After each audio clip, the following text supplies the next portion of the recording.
Hey guys, it's Brian Devoto here. Just want to show you a video on how to run comps. Obviously everybody does it their own way.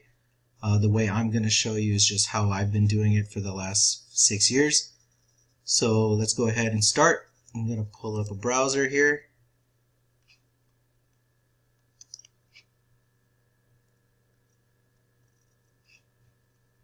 I'm going to log into my Armless account.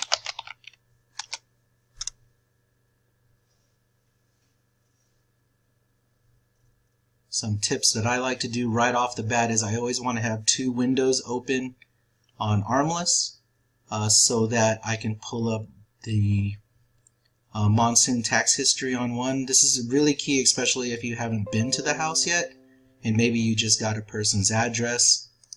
So you want to be able to have that on one screen and be able to toggle from one to the other. So you'll see here I'm pulling up two. One screen will pull up monsoon. So let's use an address that Thompson, give me an address. 7183 West Crystal Road. Crystal. C-R-Y-S-T-A-L. Glendale. 850-85308. Alright, so Thompson just gave me an address, so I'm going to run comps on it. Very typical situation with a lot of our clients, friends. I'd like to see what my house could be sold for. Great. Pull it up on Monsoon. Tax records. I have a feeling this person's going to have the same last name. There you go. It's Thompson's parents' house. So we know it's Arrowhead. Know the area pretty well. What information on this screen you want to keep an eye on is square footage, living area, year it was built, number of stories, number of interior levels, who the builder was, and what year they purchased it. You could also take a look at what sales price they had. That's for a little bit later when you do a cost breakdown of when you sell it for how much it's going to cost, how much they're going to net after fees and commissions and such. So keep this screen open, go back to your original quick search, hit quick search residential. We're just going to work down this tree of parameters. So you're going to go active, CCBS, UCB, we all know what those mean. You're going to highlight pending and close. You're going to want to make sure we have all of this information. Some is more valuable than the others, especially for comps. Go ahead and hit that button for dates. We always work with 6 months. So you're going to highlight these 185 days. If you are in a neighborhood that doesn't get a lot of sales, or it's a custom home, or it's a little bit, you're not getting any comps in 6 months, we're going to hit these bars to bring it out to a year. But for now, especially with tract homes and a lot of homes in Phoenix, we're just going to work off of the last 6 months. All right. So let's go down to the next bar. We don't need to indicate anything for list price because we want to find out what we can list it at. But we're going to go with single family. If it was different, patio home, townhome, obviously go for that. But we know from tax records that we're dealing with a single family home. Right here. Residential, single family residence. Go back to our tab, work down the thing, work down the bar. So you can start with 85308 because we know that's the zip code, but we're gonna stretch that out in a minute and I'll just show you how. Go there, we're gonna go to bedrooms, go back here. A lot of the times it just says rooms. That can be confusing. Not a lot of homes are actually 8 rooms because they're including the living room, the dining room. So we got to go back and find out how many actual bedrooms there are. You could always just call your client and say, hey, give me an idea of what your house is, 4-bedroom, 5-bedroom. But if you saw what I just did, tax records, you can go to the previous MLS histories by hitting this tab right here. Hit that button, 4 bedrooms, 2 bath, 2242. Really good information to keep. You know how to get there, but we all get it from Monsoon. If you wanted to go to the actual listing, you're going to click this armless number, and it'll pull it up in a separate window. But Monsoon will still be here. Don't ever close that out. But the previous MLS listing from 2002 will be available here. A lot of this information is not going to be accurate from 2002. For example, look at the tax records in 2001, $1,814 for that year. If we go to the tax records for it now, I'm sure it's going to be much higher. I'll show you where to get that later. Alright, so we know it's 4 bedrooms, 2 bath, approximate square foot, 2,242. This is the old MLS. Tax records will say the same thing right here. So we're going to work with parameters that we know we have. We're not going to put minimum, because if you put minimum 4 bedrooms, that's going to include, you're going to exclude a lot of 3 bedrooms that could fall under these parameters. But we can't include 5 bedrooms because we don't have 5. So you're going to put your max at 4. You're going to put your bathrooms at 2. Right? It's not 2.5. Okay. So 4 and 2. Your square footage is a pretty debatable thing, but what we work with, especially with appraisers, and we've had pretty good success at working with a 20% variance. So if we know the square footage is 2,242, we can go up and down 20% to stay within range. So 2,242 times 0.20 is 448 additional square feet. So then add that to your 2,242. Your max square footage that we can be considered for an appraisal is going to be 2,690 square feet. So let's just say 1,800 for the low end. So this is going to be able to get us to the homes that are going to be most comparable. So we know this house is a single-story house, correct? Or is it a 2-story? Interior levels 1 on Monsoon, and then you can see that here on the tax records, number of interior levels 1. Always track homes, only compare them to similar homes. You'll never sell a 2-story house at the same price as a single-story. So remember that. Year built, same thing. Let's find out from tax records, 1997, matches MLS, correct. All right. Same thing. A house built in 1997 is not going to be the same as a built in 2017. So you're only going to work with closings that or homes that were built up to that same year. Kind of goes to the same way. Why can I include a house that was built in 1978? Well, it could have been remodeled, but if it fits all the other things, it's just a conversation to have with a seller or an appraiser that a house built in 1978 that was remodeled 2 years ago could be a comp if it's in the same area and a lot of the things fit, if it works in your favor. If it hurts you, don't include it, obviously. So, number of garages, because we know this house has a garage. 3-car garage. So you're going to go max 3-car. You don't want to put minimum because you're going to exclude all the 2-car garages. Does it have a pool? Pool, private pool? Yes, it does. It was in there when it was built, or at least when that MLS was done. So you're going to go down to this tab, put pool. If you know there's a garage, you don't need to put carports or covered spaces or slab parking. Just skip past those and go to the next major thing, which would be a pool.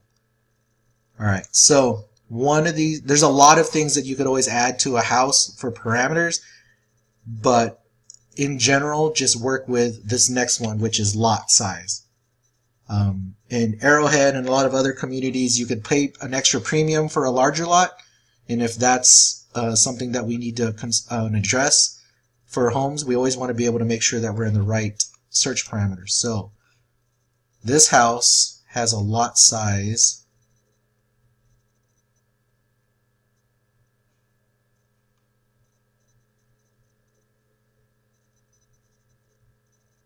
it's kind of hard on this page.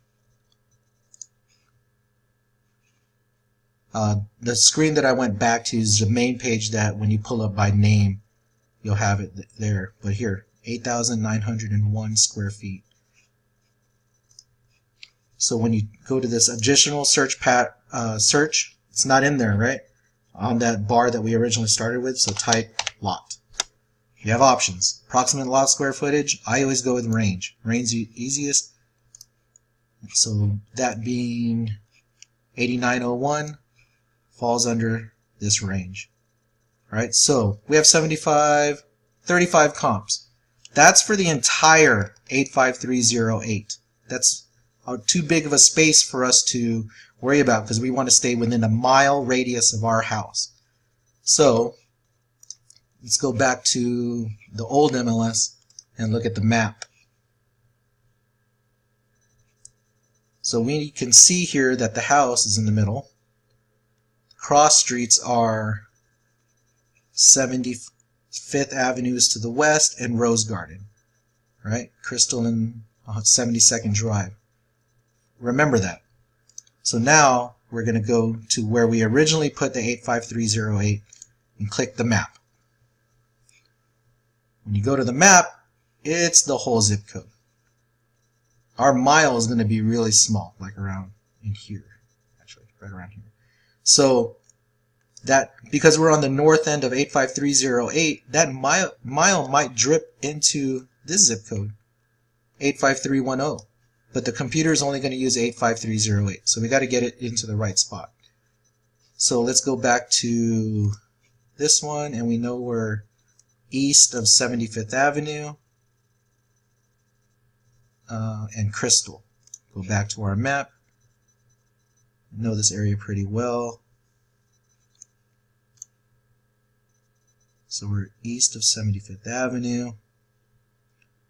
Keep zooming in. Here's Crystal. 72nd Drive. It's that second house right there. So zoom out. Unhighlight the map so that it's not red. And then return to search. When you hit return to search on the bottom right, the zip code goes away on this left side, but the area that we want to work with is still here. This toolbar on the bottom gives you some places so that you can highlight. I like the circle. I'm going to get back on that house, the second house on Crystal. Hit or click on your mouse. Don't hold it down, just click it once and drag it out. Drag it out to a mile. Your screen might take up your whole screen. Just get to this make the screen bigger by hitting this minus sign. You'll see there it reset. Now I'm at a half mile. I need to zoom out again, so I clicked on the mouse, and now I can bring it back down. You'll see on the right side the radius is getting smaller as I'm getting closer to the dot. And at a mile, click back down on the mouse and everything should stay. And now your search is only going to be within the highlighted area. Your zip code will stay blank. And now we're down to 10 comps. That's pretty accurate for an apples to apples comparison of what's going on. Homes that are 4 bedrooms, 2 bath, within a 20% variance of the square footage of our subject property. They're all single story, built up to 1997, same number of garages, with a pool, with a lot size between 7,000 and 10,000. So when you get here, you hit details on our screen. Now you have the active properties, the pending properties, and closed. For our buyer side, we're only going to worry about closed comps. We're not going to focus on pending because those haven't closed. We don't know what that's going to close for. Just because the agent listed it for $366 doesn't mean anything. We know for appraisal purposes we have comps between $308 and $389. You can go through every single one of these homes and look at the picture and say, okay, well, they have similar upgrades to the house that we're going to look at. And as you get better and better at seeing these houses, you can know what it's going to cost to get your house to be at that same level. So that you could have a good conversation with the seller and say, well, the highest comp I have is $389,000. This house looked like it was completely remodeled. Your house may not be there, but to get it there or to at least sell it that same, you can have that conversation. But look, this one has upgraded cabinets, super upgraded floors. It's got everything that homeowners are seeing on TV, home buyers are seeing on TV right now. and this house closed for $389,000. And then you're going to go into the information in November of 2017. Right? So this one's going to be dropping off pretty soon, but it's a conversation worth having that house is that fixed up, sold in 9 days in the holiday season. That's November, you know, I don't like selling houses at this time of year because it usually takes a little bit longer, but they probably priced the house really well for the number of upgrades and how it looked. So good conversations to have. And it's only 2,000 square feet. Our house is actually bigger. All right, so what does all this mean? You have all these houses that closed, and you have the comps or the actives and the pendings. Hit this square above all of these and it'll select it all. Right? So now we're going to turn this information, into a spreadsheet to share with our clients. So go to CMA on this top right, click it. Do not print out or click on the statistical buyer CMA. That's a waste of paper. Go to download, get this PDF, maybe 2 pages. All right, this is getting 16 minutes. Good Lord, that's a long video. All right, so pull up this PDF, and now you have comps for your house. I like to focus on what is closed. This area right here. I know a house at the low end closed in 3 days. Summarized right here. Cumulative days on the market. One was done in 3 days, another one sold in 182. Average it out, it's everything right here in the middle. So you have a list price and sold price, not too far away from each other. You know, 0.98%. The average square footage, the listing price per square footage, and then what it actually sold for. I like to keep people as close to this as possible, to be realistic with them and have that conversation that Zillow is wrong and this is what the average is going on in your neighborhood. All right. Then you can start talking, well, this is our competition. Look what's going on right now. We have a house that's been on the market for 140 days. Could be at the same square footage as yours is, but it's 2 years older. And original listing price was $349, and they've dropped it $10,000 in the last 140 days. That's a lot. That's a long time for our listings. So whatever they're doing, go look back and look at the pictures. You know, what is the difference between their house and our house? Why is it not selling?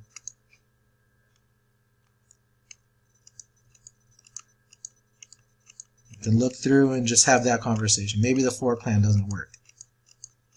Or maybe they're asking too much. So I always print this out and send it with a cost first from an American Family. Or what is it?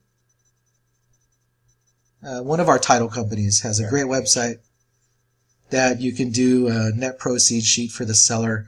I send this out and just be like, hey, this is what I can sell your house for. And then I also send them these so they can see what the house is, the ones that we're comparing it to, so they can see the pictures. Until we can get all 3 of these things on one site and one page, you got to work with those 3 different websites to make a listing presentation. So that's how I do comps. It's been doing it for a while. It's pretty easy for me. If you have any questions, give me a call. Next video, maybe we can go into how there's other search parameters that you may not even think of that you could add to these fields, and I'll show you where that can relate. So I'll talk to you guys later. Have a great day. Bye.